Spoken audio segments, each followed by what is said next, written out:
Hi there, welcome to Appy Chips YouTube channel. I am Ambajan and today we will learn how to install this app on Mac using Homebrew, which is also popularly known as simply Brew. But before we get started, let me answer some frequently asked questions first. To start with, what does a package manager like Homebrew does? Well, a package manager lets you install, uninstall or repair apps on your Mac. A package manager is very similar to App Store on macOS or Microsoft Store on Windows operating systems, except that a package manager uses commands that you type on Mac terminal to install or uninstall different programs.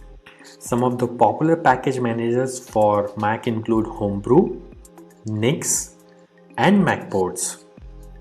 And if you are coming from a Linux background, you will feel at home with Homebrew, especially if you have used package managers like apt, pacman, yum, etc. on Linux based operating systems. Next up, is it safe to install the Mac apps via Homebrew? Short answer, yes. In fact, Homebrew is the most popular and thus most widely used package manager on macOS. Moreover, Homebrew is a non-profit member of Software Freedom Conservancy Foundation, also known as SFC Foundation. Many other open source projects like Git, BusyBox, Samba, Wine are all part of this Software Freedom Conservancy organization. Also, you might be surprised to know that Homebrew is the most forked project on GitHub and it has the largest number of contributors on its GitHub repository. Many devs at organizations like Google, Apple, Dropbox, Stripe, etc. use Homebrew to set up different development environments on their MacBooks and iMacs.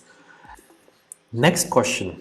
Can you use Homebrew to install programs on Apple Silicon or more popularly known as M1 MacBooks? Again, yes. Starting version 3.0 of Brew, Apple Silicon is now supported on Homebrew.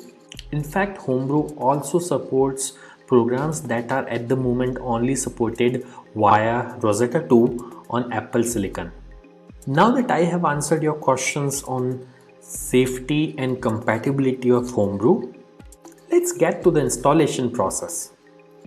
Before we can install anything using Brew, we need to install the package manager itself, that is Homebrew, on your Mac. So let's see now how can we install Brew on Mac. Let me open my Mac here. First, you need to press Command and space on your keyboard. This will open Spotlight search on your Mac. And then you have to type terminal.app. You will see this terminal app. Simply double click on it to open terminal. Let me maximize this terminal window. Now we need to copy paste the command to install Homebrew from the Brew website. So open your web browser and simply go to the website brew.sh. Once you are on the website, you will see this section called Install Homebrew, which has a command that you can simply copy by clicking on this button over here. Once it is copied, you have to go back to terminal, right click, paste. Now that the command is copy paste over onto this terminal, press enter. This will start Brew installation. Now it is prompting me to enter my user's password on Mac. I am going to type the password now, but it won't be visible on your terminal. Once you have entered the password, simply press enter, and if the password is correct, the script will continue. Now it is saying press return to continue the installation. I'll press enter here, and this will start the installation of Homebrew on my Mac. Let's wait for this to finish. As this message here says, installation successful. So that's it. Brew is successfully installed on your Mac now. Now before we proceed, I would like to highlight that Brew collects anonymous usage data via Google Analytics. As you can see on this page, if you want to opt out, you can simply run this command brew analytics off and press enter, which simply disables the anonymous usage data collection on your Mac. Now let's update the package database locally by pulling the metadata of the latest packages on a local map from the central Brew repository. This should typically take less than a minute to complete depending on your internet connection speed.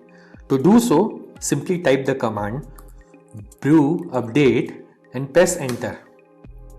As you can see, my local Brew database is already up to date because I just installed Brew on my system. Now to install the app, let's run the brew install command. Mind you, if during installation, if you're prompted to enter a password, enter your Mac user's password to continue.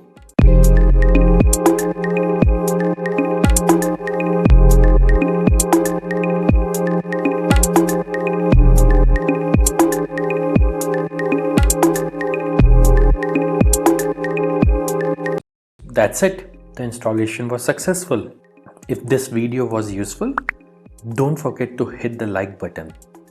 And if you faced any problems during the installation in this video, please leave a comment below and somebody from AppyChip team will reply back to you. If in future any app installed using Brew stops working, then you can simply reinstall it using the command brew space reinstall space the name of the program. For example, I'll try to reinstall this program called Hello, which is already installed on my system.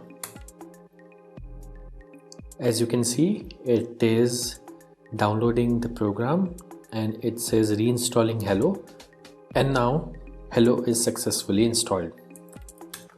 And if you want to uninstall any app installed using Brew, simply run brew space uninstall space the name of the program. In this case, I will try to uninstall the program Hello, which is already installed on my system. As you can see, within a few seconds, it says the program is successfully uninstalled. Also, over time, Brew might end up consuming disk space on your Mac as it keeps installers of the programs that you had installed on your hard disk in a cache directory. So you can use the brew space cleanup command once every 6 to 12 months to free up some space on your Mac. This command removes app installers and older versions of the packages only. It would not uninstall any of the apps that you have installed. As you can see, Brew cleanup was successfully run on my system. So do subscribe to our channel, as we have tutorials for installation of over 9,000 programs on Mac, which will come handy. If you need to install other apps on Mac in future, chances are that we have got it covered already.